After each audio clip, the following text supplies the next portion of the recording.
40,000 dirham fine in the grand scheme of things. Does it make a dent? It's a Rolex. Okay. My dream Yeah. is that they're gonna stop coming to me after fines. Because I get a lot of It's very reactive though, right? requests. Yeah. One of the things that we get scrutinized on is finances, financial modeling, projections, Yes. validation of numbers. These are the things that investors look at. Exactly. Involving the finance team from the beginning, Yeah. it removes internal team friction. Because otherwise, Love it. you're gonna get annoyed at that CFO that tells you, no, we don't have budget at the very end. And you already have spent so much time and effort, and you're like, this guy always never supports me. Finance and compliance traditionally has been seen as a cost center.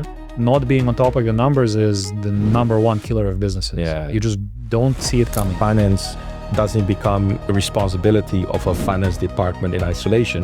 It becomes the responsibility of the whole company. If you would ask me, how does your finance team look like? I would say is the CEO, COO, and me. Exactly. Your accountant asks for things because it's important.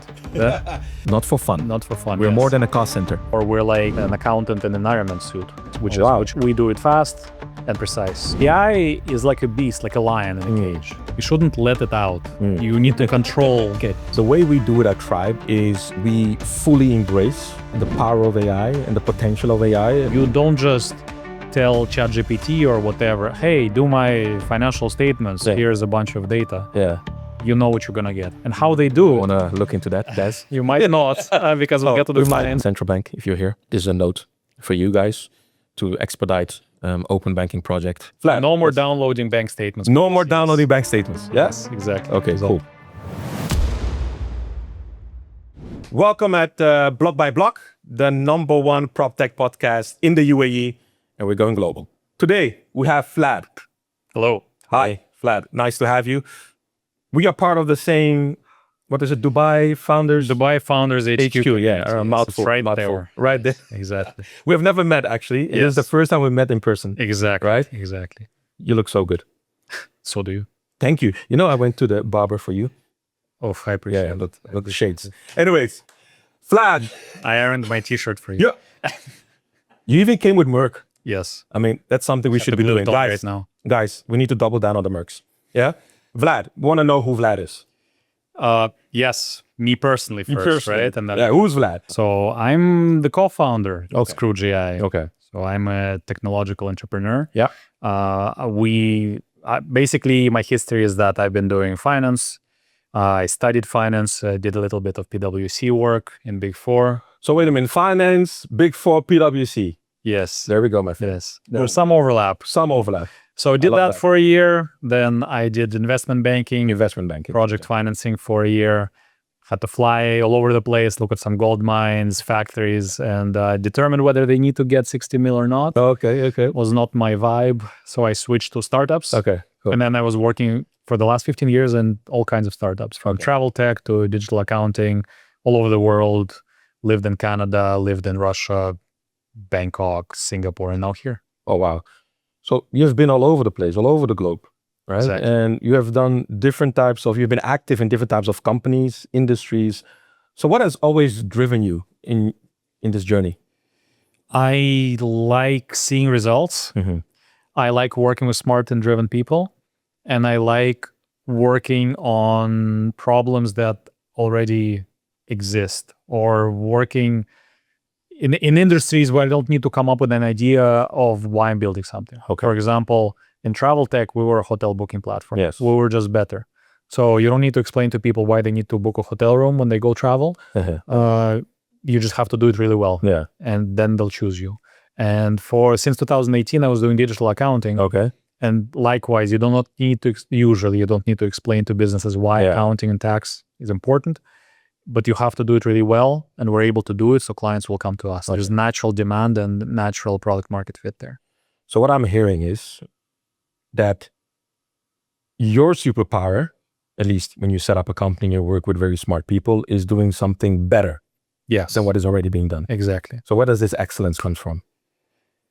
I think it comes from, maybe it does come a little bit from the finance background. Okay. Because when I was working Big Four and investment banking, you really get it drilled into you that You need to not make mistakes, to improve all the time, and people are very critical. And my co-founders, they're ex-finance guys as well, on the investment side. So they have the same mindset. So that's where that comes from. We are naturally drawn to being better. Plus, we combine that with the startup experience that we've had, where we know that you need to move fast, and how to move fast, and how to iterate, and not wait for 5 years to release some sort of a product that's going to be perfect, but not needed by anybody. Okay, that sounds good. Vlad, so tell us now more about Skrooge. How did you land at Skrooge? When did you set up? When did you arrive in the UAE? If you can just walk us through that journey. Yeah. So Skrooge is about a bit over a year old.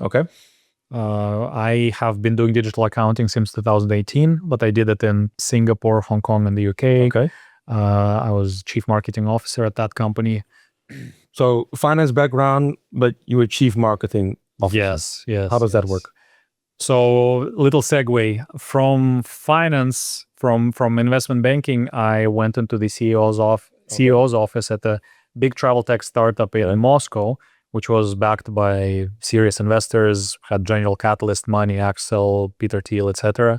Strong founders, a strong team. And I started doing analytical projects there and transitioned into marketing because I was supporting the marketing team. And it turned out that I could also do the marketing part as well as the analytical part. And that's how I got into it, and was doing marketing ever since.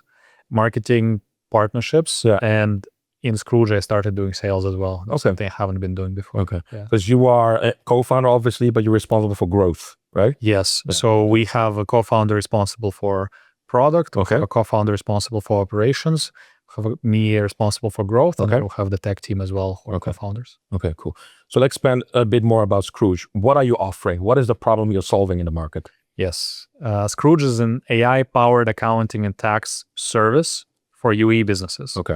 We are not a SaaS, and we're not a traditional accounting firm. Because a SaaS is like a car. You either got to drive the car yourself, or you need to hire a driver, which would be an accountant. We're like Uber, or we're like an accountant in an Iron Man suit. You have an AI platform that automates a lot of the repetitive junior work, like collecting your supporting docs, checking them for compliance, storing them, doing data entry. Takes a lot of time. And we do it fast and precisely. And then we have the senior accountants on top. They manage the system instead of 10 juniors, work with the client, do statements, do tax advisory work, and then you get this full cycle solution. Sounds good. So, by the way, we use Skrooge, right? Yes. We are partners in that respect, and I'm very happy, by the way, with how the service is going. Glad to hear that. So what I am interested in is there are quite a lot of, especially in the UAE, when we talk about tech, and especially if you look at the D33 agenda, which one of the pillars is digital innovation economy. So AI, blockchain, fintech, Web3, it's all buzz. So I'm just wondering how much of this is actually true for Skrooge? You mean how real the government initiatives are? No, how real the technology, AI, technology, the use of technology is at Skrooge? Very much real. We built this company with the idea of automating the core accounting process first using AI. Because in my previous companies and in a lot of global cases you might have heard about with famous digital accounting firms, the issue was they introduced a lot of bells and whistles and features, but the accounting itself required hundreds of people to manage the process. Because you cannot and if document recognition and transaction categorization. There's so many corner cases. So you need the system that is able to learn on the go and is able to provide a confidence score. Right? Not just a result, a black box result like an OCR people use, but will tell you, you know, this is what it is, and I am 85% confident, for example, right? So the AI infrastructure that we have right now allows support for this kind of processes. So we built Skrooge from this core functionality. So we focused on making sure that we can do document collection, compliance checking, and categorization, and the core work as fast as possible and as precise as possible. And that's the core to success for us. So let's unpack that one more time. We'll go a level deeper. So there's a lot we can do with AI these days, right? Probably ChatGPT, some use Claude, whatever you want to use. And there's quite a lot of knowledge you can command or you can script out of an AI. Yeah. So for example, I've seen YouTube movies about financial experts that show that you can drill up a financial model with AI engine ABC, and then within 5 minutes you get a financial model. So then obviously when you start diving deeper, there are quite a number of errors, Yes. Understanding the story. So I'm not always that convinced when companies say they are AI native or AI driven, right? Or AI based. So that's why I want to make sure that we capture how come Scrooge is doing this the right way. Yes. Because AI is like a beast, like a lion in a cage, You shouldn't let it out. You need to control. Okay. You need control. Yeah. And you don't just tell ChatGPT or whatever, hey, do my financial statements. Yeah. Here's a bunch of data. Yeah. You know what you're going to get. It's not going to be very good. You need to split specific processes still and make sure you apply AI systems to those specific processes, you train them, and you also make sure experts are there Experts. to do quality control. Yeah. I know that right now, a few business owners I have come across, they say, oh, I can just Claude it myself and then it's going to do the work.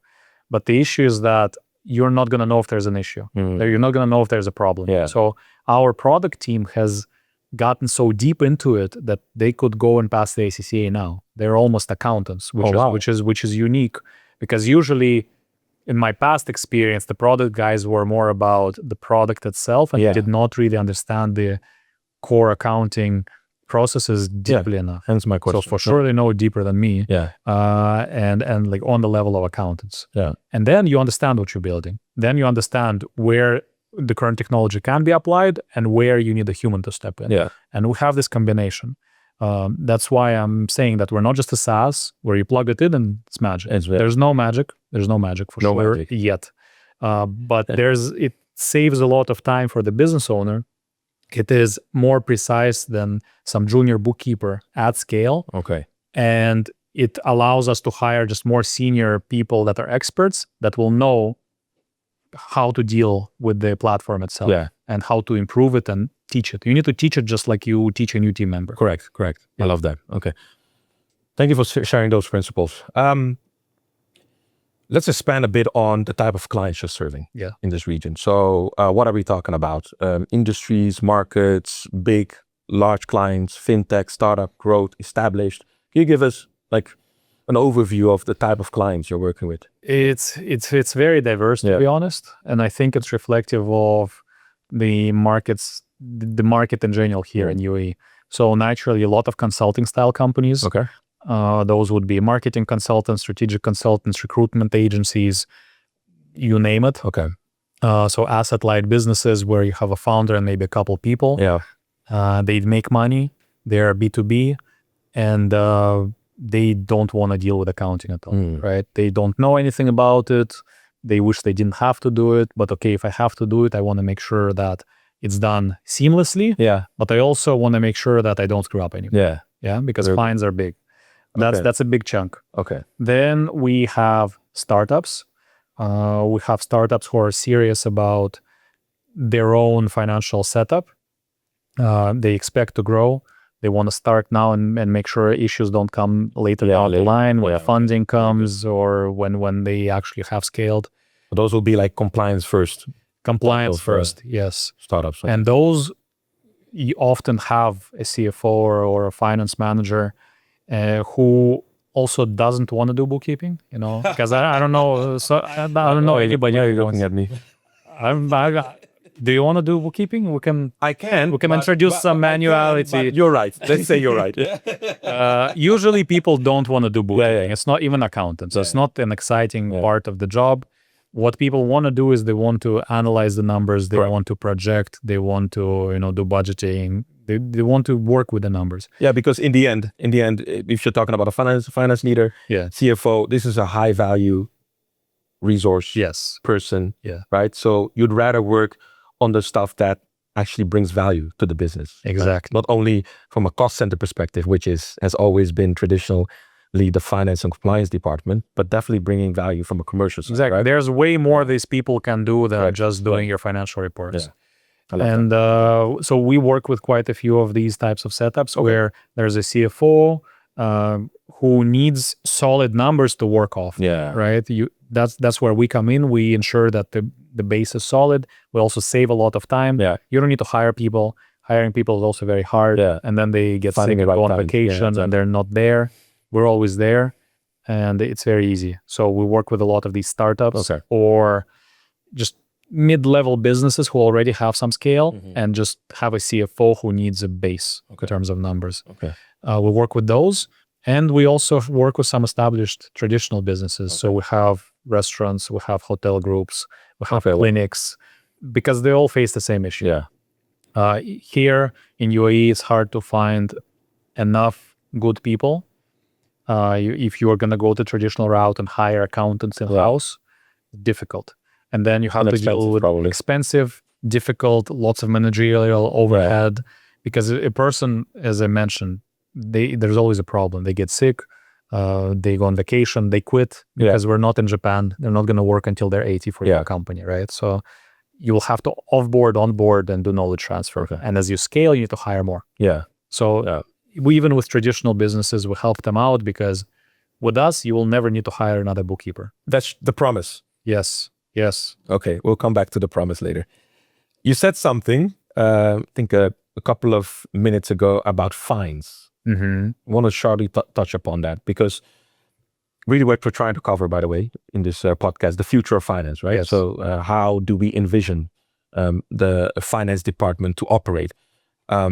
So finance tradition, I just said it, finance and compliance tradition has been seen as a cost center, right? Yes. Rather than a value add, if you will. And yes, the narrative is changing a bit, but really depends on who's leading that department, right? Yes. And the narrative and the storytelling. But I really want to touch upon the fine because a fine is a real thing. Yes. It's a real thing. So whether you like it or not, whether you're a cost center, add value center, whatever, a fine is a real thing. So just to create some type of picture, what would you say is the range of service providers in this market? Yeah. In terms of pricing, by the way, pricing. Yeah. And what are the ranges of fines you have seen? Yes. If you get it right. I will tell you. So in terms of service providers, I divide the market into 2.5, 3 major segments. Okay. First, there are the discounters. Super cheap. They're traditional, but they win clients through just offering something crazy like 1,000 dirham for a full year of accounting. 1,000 dirham for a full year. Yeah, for a solid number of transactions. And how they do it, you can find those companies. Okay. And how they do I want to look into that, guys. You might not, because we'll get to the fines. Might not look into that. It's because the issue with those guys is that you're surprised by the price because you know it's impossible. Yes. You cannot do that job for that much money unless literally you get a street food vendor somewhere in a different country and you tell them, hey, just do bookkeeping for this guy. You know? This is not just an example, by the way. This is real. This is real. Yeah, Okay. yeah, the real. Okay. Like not just unqualified people, very unqualified people. You are not able to afford the quality control and the senior staff for that much money. Because I know we also have people in other countries, right? And I know how much we pay them. And definitely, you got to pay for talent. So that's the first. That's the first. They lead to inconsistencies in your bookkeeping, late filings, fines, issues that might not be apparent right now, but will creep up later because the FTA will check what you've done. Yeah. And they'll come back and all those savings going to be done quickly. What are we talking about? The basics, the most common one I come across is 10,000 dirham 10,000 for VAT registration missed. Very basic, and I see it all the time. Or corporate tax registration. And the highest fine you have seen with your clients? The highest fine I've seen, I think, was 40-ish thousand. 40 dirham so far. That was a client who actually it was one of our clients who stopped responding. Stop responding. So another one, your accountant asks for things because it's important. Mental note, your accountant asks for these things because it's important. Not for fun. Not for fun. We're more than a cost center. We had a client really who just was busy with business or something, didn't take this seriously, and then came back to us, asked, "Oh, what's this?" And we're like, "Yeah, we told you that we need to track your, taxable supplies for VAT and this and that, and okay, the only way to remedy is to pay fines." But now they're a happy client again. They're happy client again. Sometimes you need to learn the hard way, unfortunately. Scrooge always makes sure that clients stay happy. My dream is that they're gonna stop coming to me after fines. Because I get a lot of it's very reactive requests. though, right? It's very reactive for a fine to actually trigger for a company to get things in order. Because a lot of businesses do not appreciate the importance of compliance here. They have not dealt with it before. And they just think, oh, it's okay, I'll call my cousin and they'll sort it out. So this thing about compliance, touching upon companies not taking it serious, what would you say? Is it like a cultural thing, structurally embedded? Where does this come from? I think it's a mix of culture and legacy. UAE is trying really hard to make regulatory changes well known. They would send you SMS. I've received them as well. I received those. They would have webinars. They do emails. They try to share this information. Hey, look, there's VAT now. There's corporate tax now. They even give you fine waivers if you're late. But a lot of people are still, because of marketing or whatever, they're still in this mode of, oh, Dubai, zero tax, zero obligations. Come here, easy. That's not how it works. And also sometimes culturally speaking, if founders, we've noticed, the founders come from countries that have a legacy of very strict tax regulations.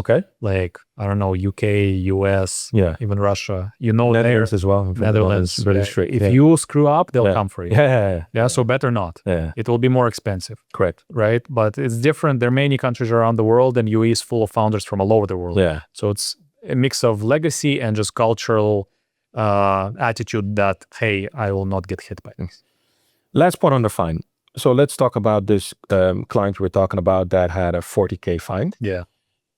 40,000 dirham fine in the grand scheme of things, of that person's business. Does it move a dent? It's a Rolex. It's a Rolex, but in the wider scheme of things? Depends on the business. On the business, yes. So that particular, because if you're printing like a million, right? 1 million dirham a month, 40K. He's doing well for himself. Okay. So it's not a huge issue, thankfully, because that can be a business shutdown type of fine. But it's not pretty. And if you let it accrue, the issue is that it's not just, hey, 10,000 fine and you're done. If you miss filing, especially if you owe tax, you don't file, you're gonna get interest, and it's gonna interest is gonna accrue and compound. So it can go up to forever. Right? In some cases, it can be very big. Or if you are you need to be registered for AML, which real estate businesses need to be, or businesses like ours, etc., or jewelry, and you don't do that, that can be also a license revoke type of an issue. Meaning that can just shut down your whole business. So it can be very big. For some, it's small, but it's still not nice. It's not a coffee. No, it's not. It's not good for profiling. It's multiple salaries as well that you would have paid. So that's the cheap. That's the discounter, right? And the fine part. Then you're asking about who's in the market. You have the traditional players who are, traditional expensive-ish consultants. Something you might notice in the market is that if you go on somebody's website, usually the pricing is not on it. Correct. Unlike ours. Check out our website. They actually have prices on their website. Those are actual. That's the price, right? That's what we're actually paying. Plus VAT. Plus VAT. Yes. It says plus VAT. Yes. Because why? Why do they do that? Because they work off of this traditional consulting model where you try to figure out how much you can squeeze the client for. So basic example, I have, let's say, I don't know, I have a client from Thailand versus I have a client from the US. I have a client who is an investor versus somebody who wants to open a small cafe. You're going to try to squeeze the US investor much more, even though the work might be exactly the same. Unfortunately, that's the way these business models often work. That sounds a bit, how would you say that? It's not really honest gain, is it? Or maybe I'm adding too much value system on this thing, but it's not the best system. It's because it's not tying the price to the actual difficulty of work. it's it's just unfair. But what about the value of the work? Because I guess getting proper accounts for a big firm in the US probably would be of much greater value than a smaller firm. And I'm just feeling if you want to play devil's advocate, yes, they value it more. So they would be willing to say okay to this price. That's exactly why these guys charge them like that. But what happens, and that's where I'm getting to, we come to these guys after. And the real cases, we just say, look, it's 3 times cheaper. What we will do for you is 3 times cheaper, plus faster, plus technological. Plus we are actually oftentimes more precise. Okay. Yeah, and that's it. So that's this system of, let me squeeze this guy, is only a matter of time until the word gets to this client that something can be different or a mistake happens. And we have a lot of switchers on the bigger side that have this exact same experience. They just didn't know it was a lot of money. But they're also okay to pay less, right? And we can prove that we're good. So 3 times cheaper, 2 times cheaper is what they get when they go with us on that bigger business side. Okay. Yeah. And then the third one is our segment, which is like 2.5 because there's nobody there, essentially. It's us. We are able to provide very senior level of service and attention to clients, but we also have the technology. So we save time for the client, we make fewer mistakes, and we can keep prices reasonable for the quality and attention you get, because we don't need to hire 150 people to work on that scale. We process documents automatically, and a lot of the processes that come into bookkeeping don't require human involvement or require minimal human involvement. So you are the only one in this space that I'm aware of that has real technology. Real technology, yes, which we just spoke about. Okay, interesting. Thank you for that coverage. I think very important, especially the point on fines. So I really wanted to flesh that one out. So now, you talk to a lot of industries, companies, CFOs, finance leaders, being co-founder and responsible for growth. Imagine you're sitting across a CFO or finance leader. What would you say should be the 2 or 3 top items on their agenda for the coming year or 2? Yes. So number 1, I would say build a solid base or foundation. We discussed this, right? Make sure the numbers add up and make sure that the way they're done is done in technological and high quality manner. Because without solid numbers on the ground, you cannot really make decisions. And the job of a CFO is to help the CEO or the board to make decisions based on numbers that they see. But if the numbers are wrong, it's an issue. So you making this the first point means that there are enough companies that don't have that.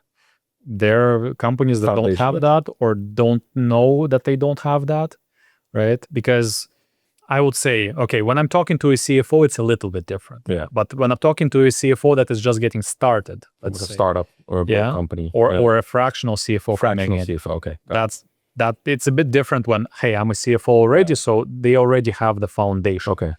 I would tell the second point to them. Yes, but if you're starting, start with the right foundation now to do it. Fractional or CFO of a company that is getting started as early as possible, because it's harder to fix later on. 2, minimize human involvement in very labor-intensive processes, like bookkeeping. I know companies that have 5 people that just work document collection, or make sure that supplier invoices come in and they chase them, and then they do data entry. Or they upload receipts into Zoho or something like that, Lots of manual work.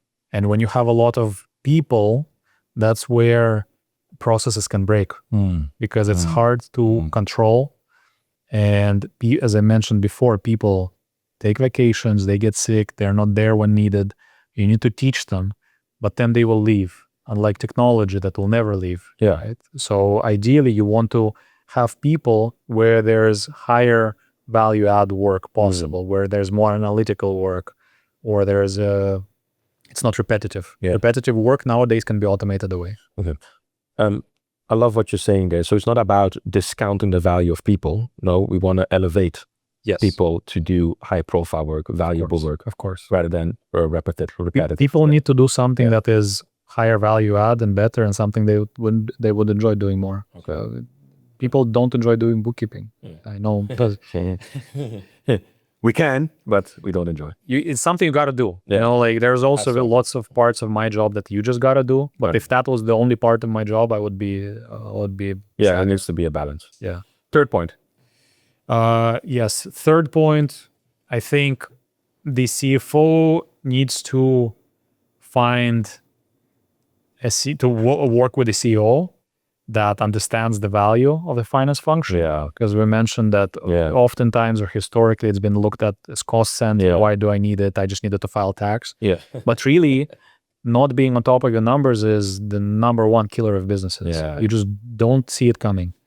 And the proper finance function that gets support from the management, the CEO or the board, they can add so much more value, especially if they're effective, efficient in the way they do things. So they become a smaller cost center, right? But higher value one. Yeah. And then you can help the business grow faster because you can pinpoint what's the issue or what is working well, where do you need the capital injection, Very good.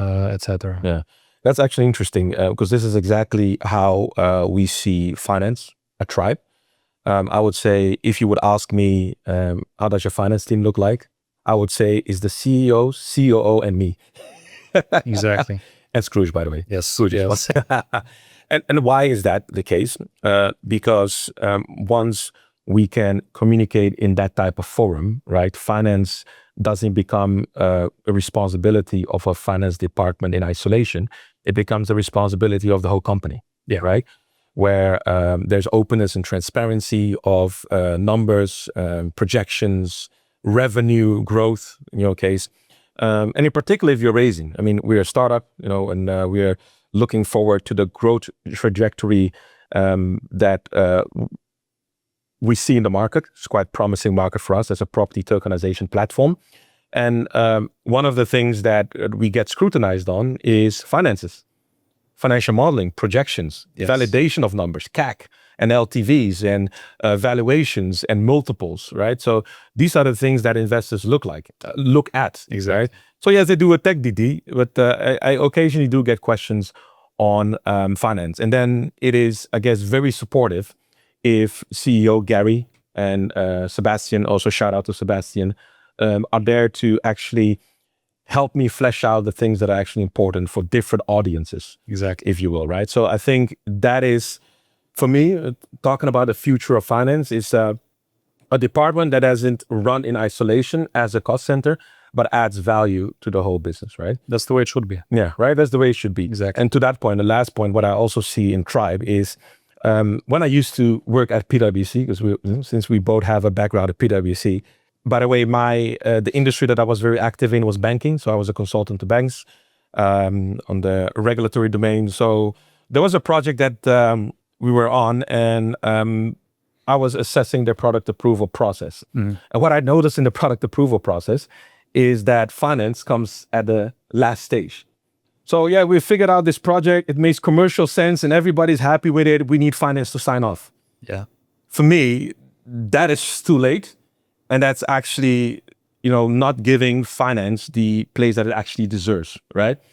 So the advice, and what we also see in Tribe and what we have implemented at Tribe, is that as we're developing the product, finance is one of the lenses we need to look at. Commercial, marketing, growth, finance, compliance, right? As part of the product approval, so that as we go through that journey, that we don't have these structural blockers that have been traditionally there. So what does that give us? It gives us speed, right? And speed is one of the most important things, at least in the industry that we're in, right? FinTech, prop tech, we have a lot of regulatory tailwinds, but speed is so important. And you can only get that done when we're locked in like that, right? So I thought when you said that about, finance and how you guys look at it, I was like, this is exactly how we at Tribe also look at it. And I also got to say that involving the finance team from the beginning, it removes internal team friction. Because otherwise, love it. You're going to get annoyed at that CFO that tells you, no, we don't have budget at the very end. And you already have spent so much time and effort. And you're like, this guy always never supports me. It's just like, even though you're in the same team. That's why bringing this team in and giving them agency to contribute is just going to make it easier. I love that agency. For the team. We need to agency, guys. We need to work on the agency of the finance department. So look, future of finance. Yeah. How does future of finance look for you at Skrooge.ai for the coming 5 years? What does it look like? Give us a picture. Yes. So the future will involve the continuous automation of way of labor-intensive tasks. That is already happening. And companies like us already are able to do it to a significant extent, and there will be more and more and more of that. So accountants will need to upskill to do something that is adding more value, has less to do with checking documents for compliance and doing reconciliation. That will be automated by tech players. So that's one. Tech players. Two, there will be more general AI exposure. So for example, I think that AI will also move into the advisory part. Okay. Yeah. So for example, I read in the news that Lloyd's Bank has an AI agent on the board now. Right? So it's in test mode because obviously right now when I say that makes you laugh. But in 5 years, we'll see. Right? Because it just changes so fast. It's normalized. So that's how fast it's going. But I will stick to my principle of keeping the beast locked in a cage. Okay. You don't just let the AI agent on the board now make all decisions at Lloyd, right? You give them agency to contribute and be another voice, but in a very limited manner. So I do expect AI to be helping more with the analytical part of the job, making the job of the CFO even easier. Yes. Because yes, you have numbers, but also to analyze them, that takes time, especially at large organizations. Like a proper FP&A. Yes. Type of function, if you will. And also the future of finance, I think in UE also specifically, it will be more interconnected, meaning open banking. Open banking, yes. Yes, which is very important for proper accounting functionality. Especially when it comes to bank reconciliation. It's so bad that you need to download statements. That's a blocker. That's a real blocker. That's one of the things I was so surprised about. So Central Bank, if you're here, is a note for you guys to expedite open banking project. And if any bank has a responsibility to expedite this process, I would like to encourage you to do so that companies such as Tribe, Skrooge.ai, and all the clients that Vlad is supporting can actually do a great job when it comes to finance. Thank you. Vlad. No more downloading bank statements. No more downloading bank statements. Yes, exactly. Okay, cool. So that's the future for the industry. Right. I don't know. Do you want me to tell the future for us from our perspective? Yes, I do. One thing I wanted to add on to what you said about keeping the beast in the box. Yes. The way we do it at Tribe is we fully embrace AI, the power of AI and the potential of AI, which is currently actually quite embedded in everything that we do, from marketing to compliance to operations, and even if we need to set up a regulatory document, finance even. But what I love, about what we're doing, and that's something that our CTO Hunter and Sebastian, our CEO, are very, on top of, is how do we create such a process and include human gates at the right point? Right. Human gates at the right point so that it becomes a human ownership, but supported by AI. So just wanted to add that practical insight as to how we at Tribe are, implementing that. I agree. That's very important. That's why we have this human in the loop as well. Exactly. Because you need control over the system by somebody who understands what's happening. Very good. Thank you. Let's talk about Skrooge.ai. We've spoken about the future of finance. Where do you play a part in this future? We will be handling the accounting and taxation work for most companies here. And why is because we are looking to expand our functionality. Okay. So we're constantly releasing features, and the latest one, which would be interesting for smaller businesses, is, for example, invoice creation on the go through WhatsApp bot. Okay. So I use it myself. For example, I was on a road trip to Align 2 weeks ago, and a client just wanted to pay now. I'm not going to whip That's out. a nice thing. That's good. That's good. And then like, well, give me the invoice. Yeah. But I'm not gonna whip out my laptop, open Zoho Books, and create an invoice there or something like that. I just typed in the message, "Hey Scrooge, create invoice, this client, this address, this service line," and it did it in 1 minute. Because you had a foundation. We had the You foundation. have a foundation to it. Yeah, in the accounting software, we have the product lines, Exactly. and we built the product to create the entry. Yeah, Right? actually. You don't need to go into the accounting software anymore. very So good. that's one. Very good. It also allows you to download reports already. Yeah. So you can take a look at what invoices have been raised and do basic analytics like AR reports, etc. Aging. That's there already, but more is coming. So we're moving more into the analytical part. Okay. Right? Because we do have a lot of data that we will be looking step by step to help our clients. We will be looking to help them understand the data and help them understand where to look, what to do, and what can be improved. Okay. That will be coming. And to help with that, also, we'll be working on a lot of integrations. So some are coming very, very soon. And those integrations usually have to do with payments providers or expense providers or lenders who would be connected into Scrooge and would be a substitute for open banking, which is not there yet. Yeah. So for example, if I connect to a digital payment provider, I automatically get the transactions. And if you're a user of this payment provider, you will not need to download statements and your reconciliation will happen automatically.